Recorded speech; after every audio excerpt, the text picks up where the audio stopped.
Good afternoon. Welcome to another episode of Reflections. I'm your host Patrick Tomlinson, and we have been away a little while.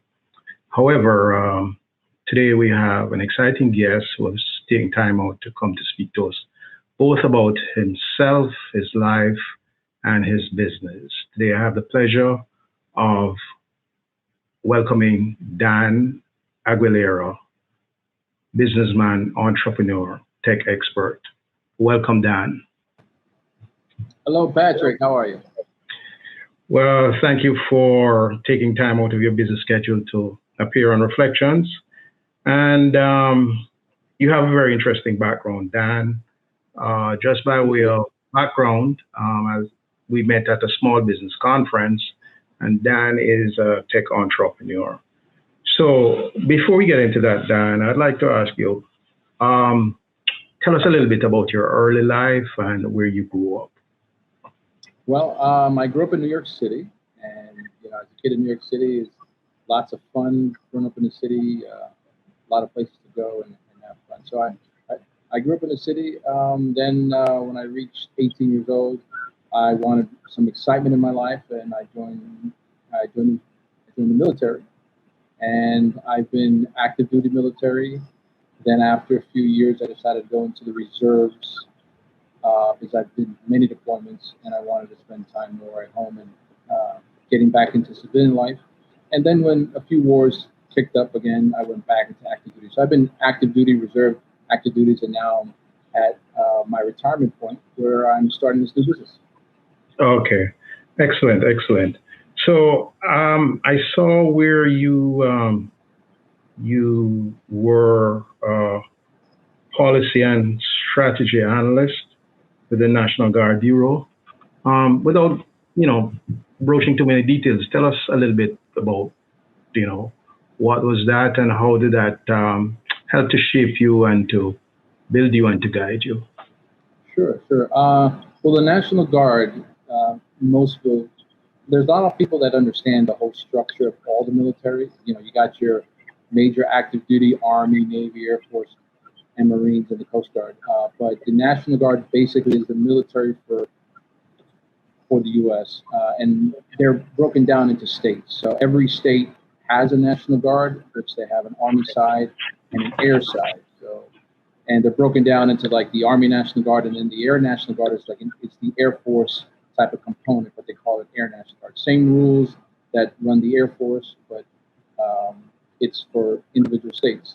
So I took an assignment for 2 years. I went down to the Pentagon area, place called Arlington, Virginia, where they hired me for 2 years to be an analyst and help them out with the policies that the National Guard handles for all the states in the U.S. Mostly manning policies, and also the policies on hurricanes. So also they put me on the hurricane team. So in the building they have a communication center in the building, and basically they handle all the national hurricanes, the wildfires, and any natural disaster.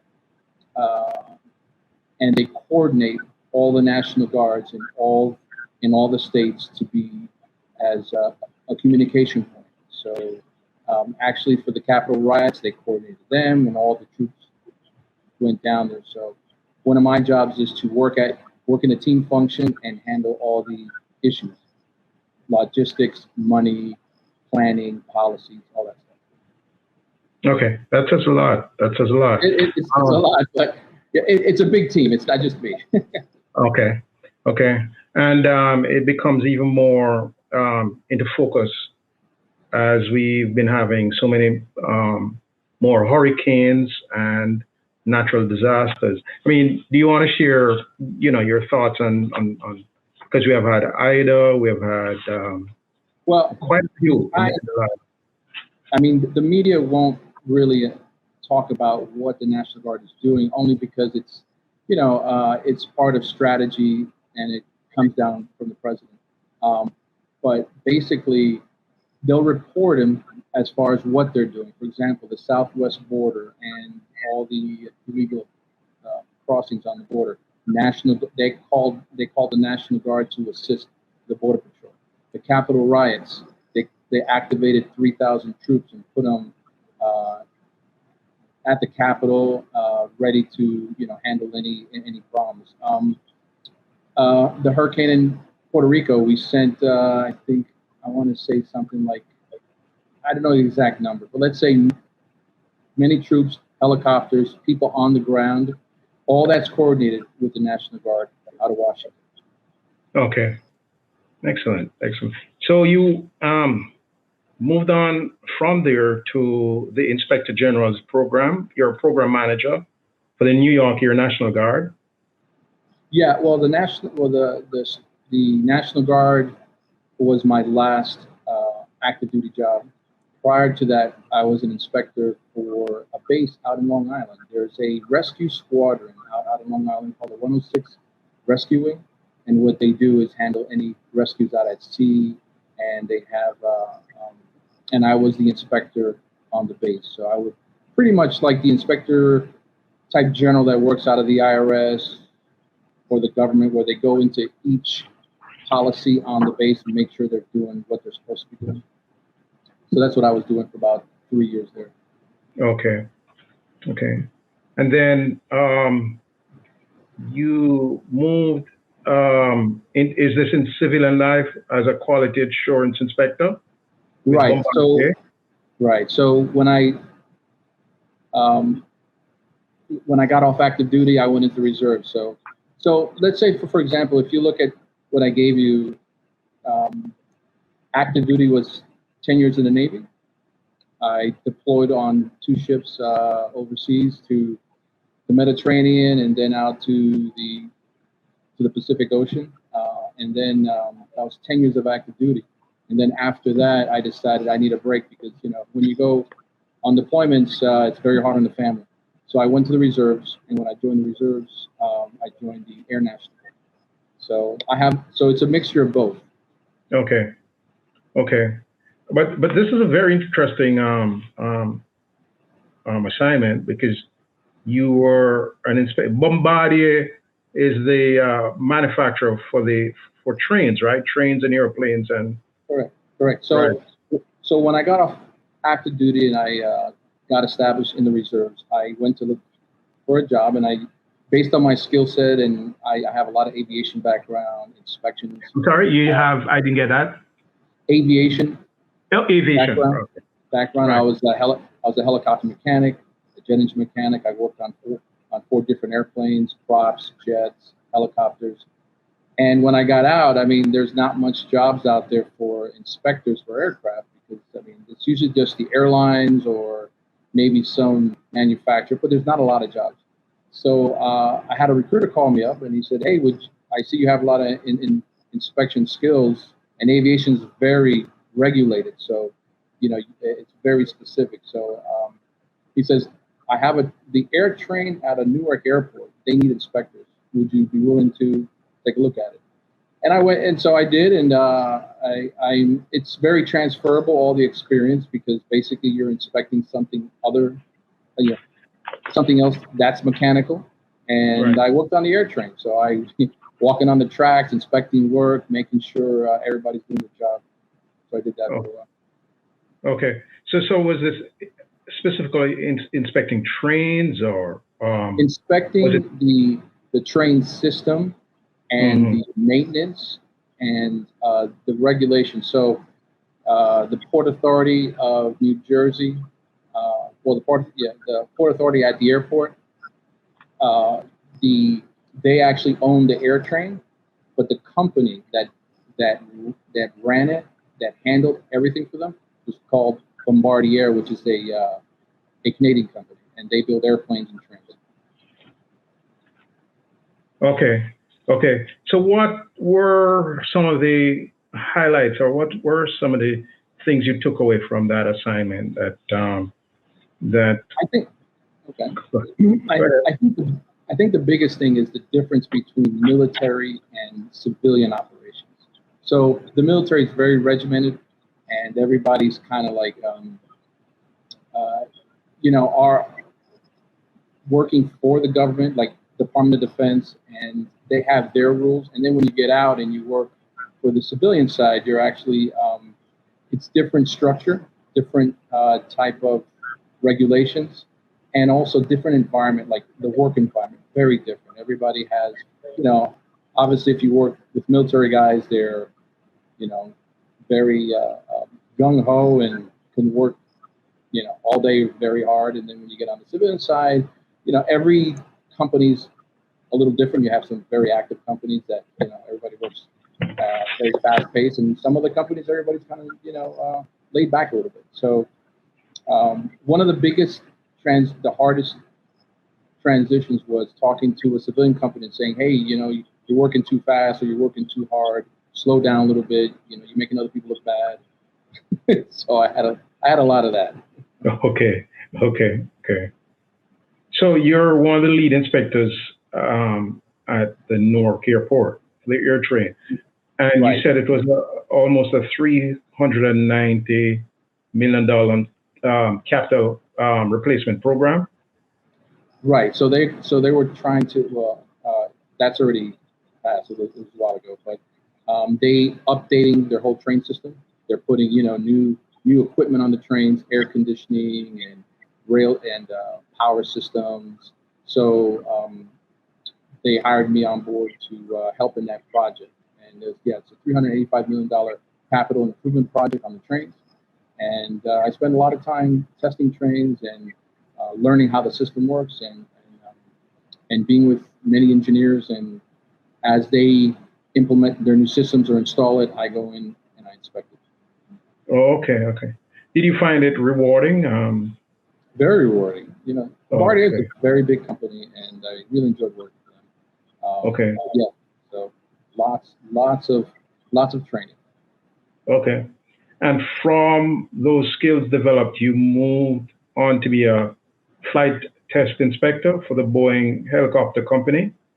That was previously, yes. So before Bombardier, I got hired with Boeing helicopters out of Philadelphia. They Okay, have they if you look at the list from the bottom is the past. So when I got out the military, I first went to Boeing. They hired me for my aviation inspection skills, and right, they manufacture the Chinook helicopter that is like the Army heavy lifter, and right. The they workhorse. manufacture. Yeah, it's the workhorse, and they sell it overseas. They sell it to the Army. They sell it overseas to other countries, and my job was, as soon as it comes off the assembly line, I would inspect the whole thing, and then we take it out to the flight line out of Philadelphia, test it, fly it, cover it, and we'd have the pilots on board, and you know, we'd have the test people in the back with hooked up with all the equipment, and Okay, once it passed test, they would ship it to the buyer. okay, okay.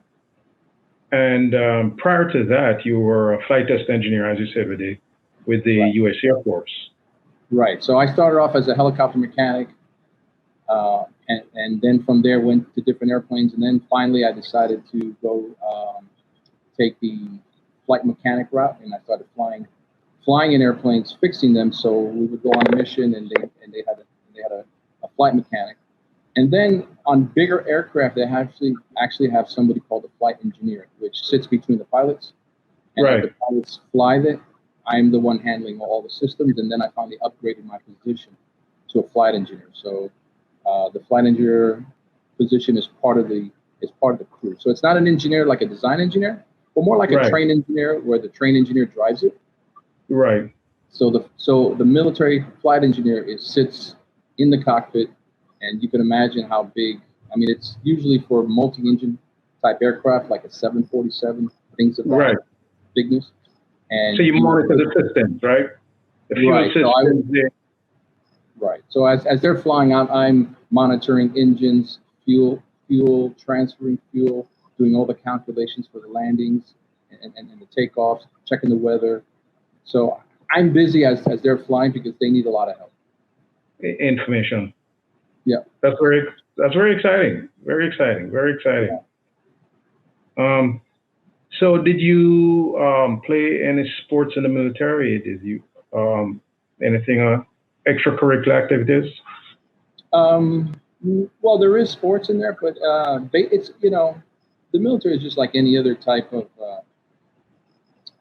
let's say community where or like organization where it's based on what you do and how much time you have for other things.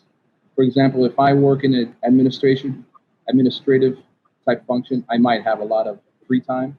But if I'm in a squadron and we have a mission to do things, I might just have enough time to just work, go to sleep, and come back. So all depends on the job you do. I was out a lot, so like for example, my when I was part of a helicopter squadron, we would go out for 3 months out to sea at one shot, and we wouldn't have any activities out there, just doing our mission. Right. Then we come back home, rest, and then prepare for the next 3 months. Or Okay. Okay. Um, do you have any positive? I'm sure you do, but positive recollections of any of the countries you visited? You said you're in the Pacific. sure. Certain countries.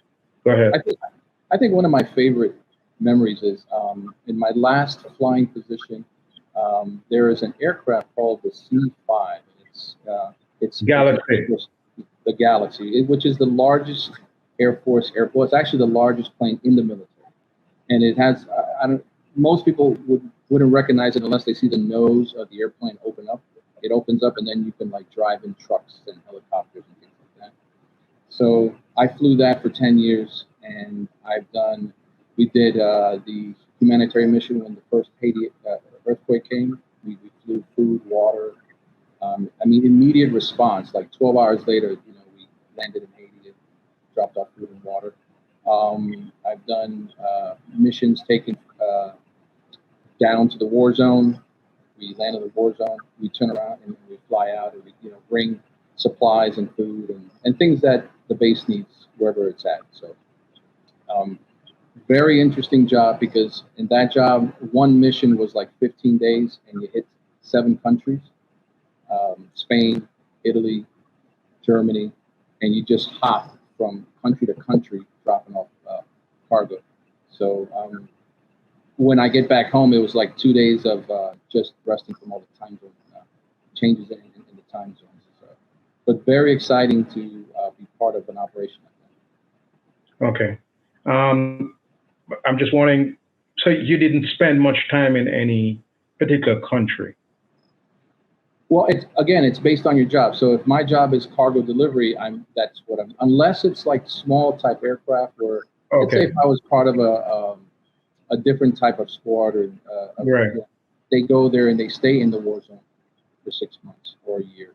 I Okay. one time I picked up Army helicopters that were stationed in let's say some part of the Middle East. They were there for a year in a base of 1 mile, 1 square mile base, just I mean, stuck there for a year. It was very tough. So Hmm. so I've seen.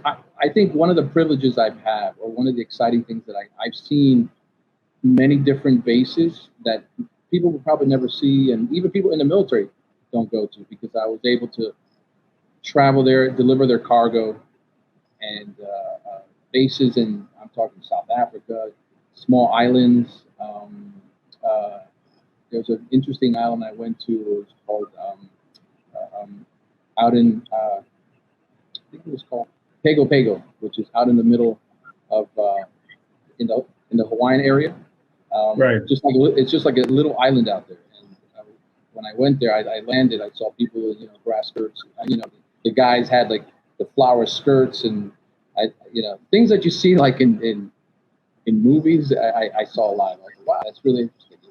Hmm. Very nice people. Very nice. So I I was very lucky to see a lot of things, a lot of sites that people would never see. Okay. Um, so if you were to put all of these experiences down together, how would you say it has shaped you and prepared you for life post-military?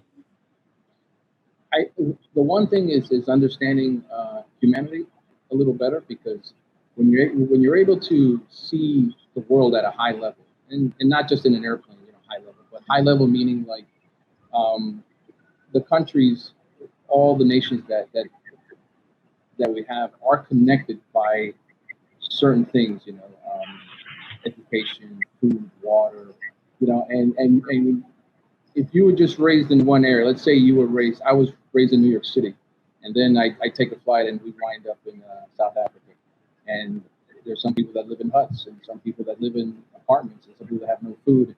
So I got to appreciate what I have and where I am. So and see we have many. I think I can sum it up in this: we have many differences, but we have all the same needs.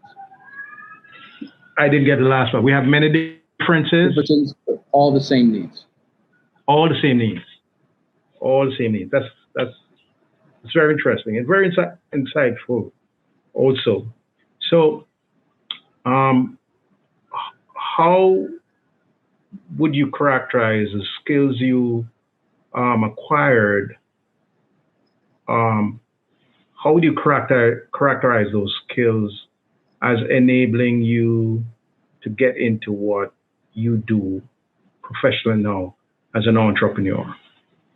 I would say when you see an obstacle, it's not really an obstacle. It's just something that you have to. It's a new lesson to learn. So I don't see challenges. To me, are not challenges. They're just something I haven't learned yet, and either I decide to find a way around it or learn more about it. But I don't like. I have many friends of mine that's like, oh, I can't do this. I don't see that. The military doesn't.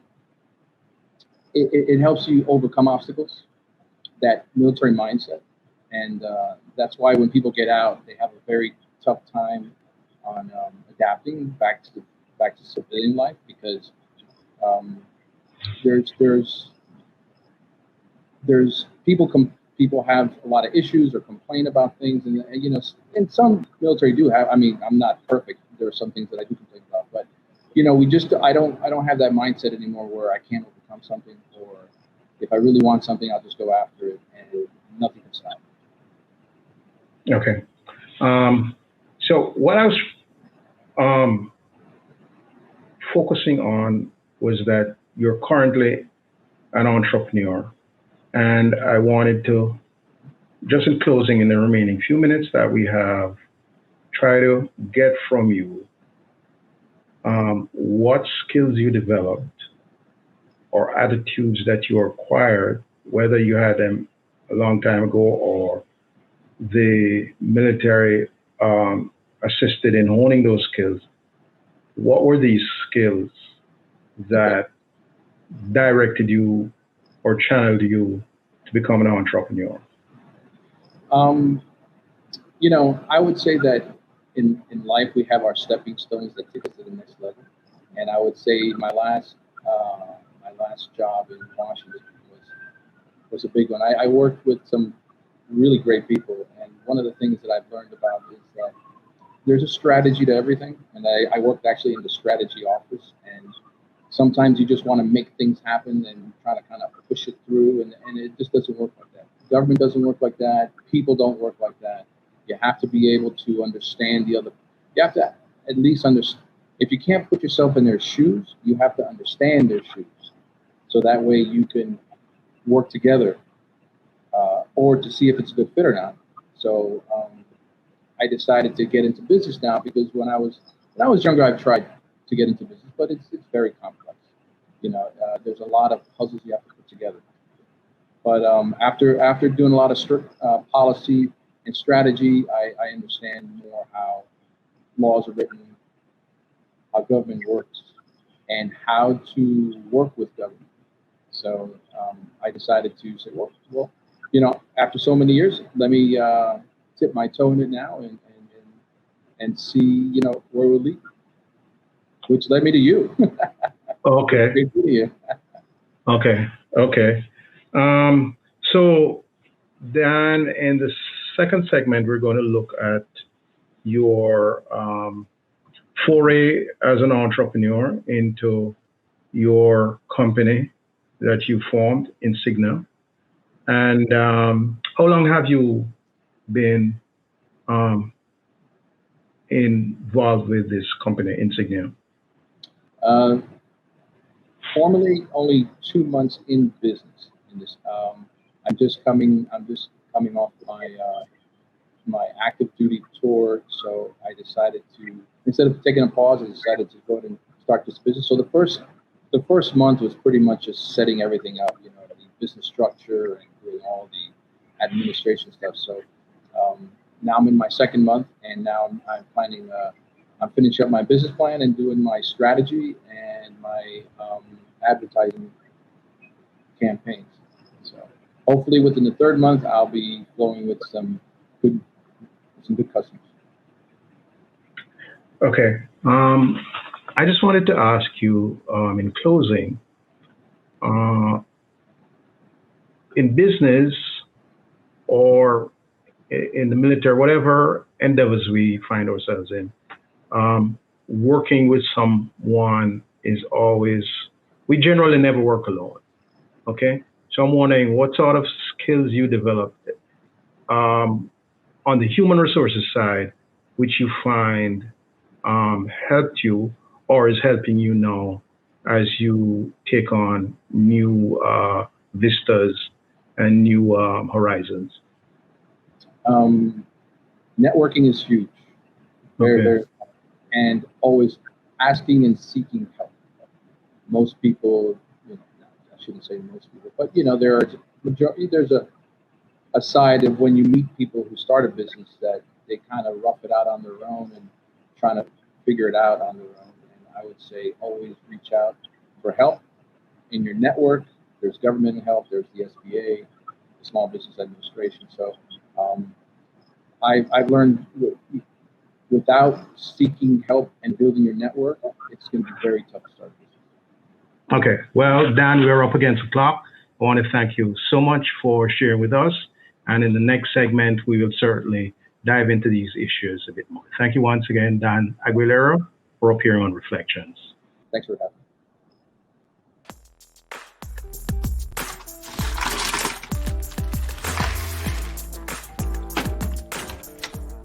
Thank you.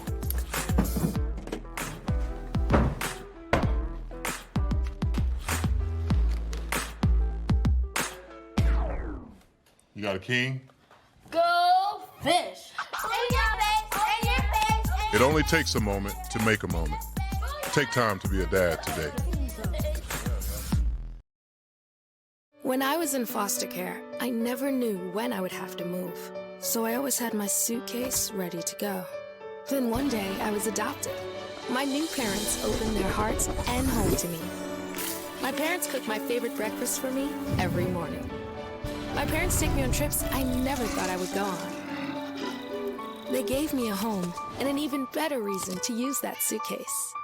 My parents aren't perfect, but they're perfect for me.